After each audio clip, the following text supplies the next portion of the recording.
पूर्वजों में पहले ये था कि हमारा धर्म नहीं जाना चाहिए चाहे प्राण चले जाए, हमारा चरित्र नहीं जाना चाहिए चाहे सर्वस्व नष्ट हो जाए।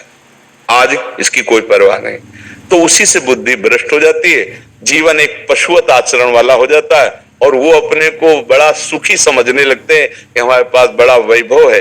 लेकिन प्यारे, उस दिन को याद करो जिस दिन तुम्हारा आखिरी समय होगा, ना तुम्हारा फार्म हाउस जाएगा, ना महल तुम्हारा जाएगा, ना बैंक बैलेंस जाएगा, ना कोई व्यक्ति और ना ये शरीर। अब तुम्हारे कर्म तुमको भोगवाएंगे। उस समय की कौन याद करता है? अगर उस समय की याद हो तो भय लग जाए कि नहीं नहीं, पाप नहीं करूंगा, क्योंकि जाना है यहां से। अच्छा, कब जाना कुछ पता नहीं, किसी भी समय ट्रांसफर हो सकता है इस शरीर से। तो हमें लगता है कि महापुरुषों के जो वचन है कि हमें एक नियम से जीवन जीना चाहिए, धर्म पूर्वक जीवन जीना चाहिए, अपने कर्तव्य का पालन करना चाहिए। जो हमारे लिए कर्तव्य, आज प्राय धन प्रधान बुद्धि होने के कारण कर्तव्य सुहा हो रहा है। एक विद्यालय में विद्यार्थी के लिए जो गुरु पद में बैठा है उसका क्या कर्तव्य है? वो अपने कर्तव्य को भूला हुआ है। भला छोटे छोटे विद्यार्थियों को जिनकी नींव पूरे राष्ट्र सेवा में, समाज सेवा में ही बन सकते हैं, अगर उनको हम सही शिक्षा नहीं दी तो उनका पूरा जीवन बर्बाद हो जाएगा। अगर उनको हम गलत सपोर्ट कर दिए तो उनका पूरा जीवन बर्बाद, क्योंकि नया जीवन है। और जगह जगह अपने अपने कर्तव्यों का यदि पालन किया जाए तो पूरा समाज सुखी हो जाए। लेकिन कर्तव्यहीनता आ रही, कोई अपने कर्तव्य को नहीं समझ रहा है। तो यही बात महापुरुष जनों को दुख लगता है कि अगर सब अपने कर्तव्य का पालन करें, धर्म का पालन करें, भगवान का नाम जप करें तो सब सुखी हो जाए। सुख सब चाहते हैं और आचरण दुख वाले करते, इसीलिए सुख नहीं मिल रहा है, परिणाम में हमें दुख मिल रहा है। सच्ची मानना, वो रुपया पूरे परिवार में अशांति पैदा कर देगा। और धर्म पूर्वक 100 रुपया लाओगे और 4-5 परिवार के बैठ के नमक रोटी खाओगे, आनंद से सोओगे, बड़ा प्यार रहेगा, भगवान की कृपा रहेगी। पर ये बात समझ में नहीं आती है। तो ये वृत्ति अगर छोड़ी ना जाएगी तो कुछ भी कर लो, कहीं भी दान पुण्य कर लो, लाभ नहीं मिलेगा। अगर दान देने की बात कही गई है तो धर्म पूर्वक कमाए हुए धन से। अगर आप मेहनत से कमाए हो ना, 10 रुपया दे दोगे ना, तो 10 रुपये का वो आटा लाके अगर 2 रोटी खाएगा तो खूब वजन होगा। और आप 1 लाख रुपया बेईमानी कर रख दोगे ना, तो बैठे बैठे वो गंदा ही सोचेगा, भजन नहीं होगा।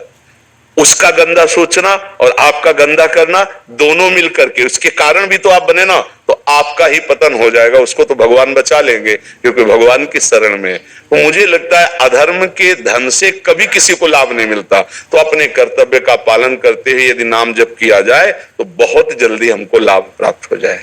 बहुत सुंदर मतलब ये चर्चा होती है, अगर आप लोग इसको धारण कर ले तो निहाल हो जाएंगे। सच्ची कह रहे, ये जो बातें हैं ये बहुत सुंदर जीवन को पुष्ट करने वाली हैं, पर आप धारण कर लें तो बात है।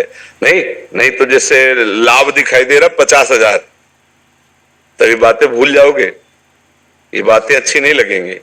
यार बहुत बढ़िया काम घर में आएगा, पर हमारी ये बात ध्यान रखना, 50,000 घर में अशांति पैदा कर देगा। सच्ची मानना, आप धर्म से चलना, धर्म से चलोगे तो भगवान तुम्हारी रक्षा में रहेंगे। अधर्माचरण, देखो कैसी कैसी घटनाएं होती हैं। बढ़िया कार है, फिल्मी गाना लगाए चल रहे हैं और वो एक्सीडेंट हुआ, आग लग गई, बाहर निकल ही नहीं पाए, वो अंदर ही जल गए। क्या हुआ? ये करोड़ों रुपए की कार भूंज दिया तुमको अंदर ही बैठाल के, धू धू करके आग लग गई, अंदर जल। ऐसे जलना चाहते हो या भगवान के आनंद में चिंतन करके शरीर छोटे हो फिर दाह संस्कार हो? ऐसे ये सब लोग भगवान के नाम का कीर्तन करते ही जा रहे, फिर आपका अंतिम संस्कार, वहां जीवित जल गए। क्या हो सकता है? एक एक पल तुम्हारे कर्म का हिसाब होगा, एक एक सेकंड का।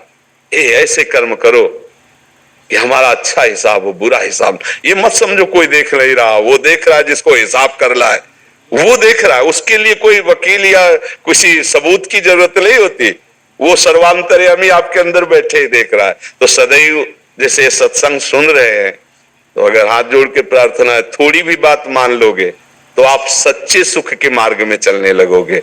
नहीं तो भाई बहुत गंदी हवा चल रही है, माया की बहुत गंदगी ऐसी फैल रही, कलिकाल है ना, कि ये बातें किसी को पसंद नहीं आती। वो बात बताओ कि हम कितना रुपया कमा ले, कैसे कितने भोग भोग ले, और वो अध्यात्म में नहीं है।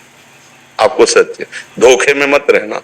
अध्यात्म में है, जितना आप धर्म से चलोगे उतना सुखी होगे, और लोक में है जितना धन मिल जाएगा उतना सुखी माना जाएगा। लेकिन वो सुख नहीं है, वो चंद मिनट के लिए हाइलोजन की तरह जलेगा, फ्यूज हो जाएगा।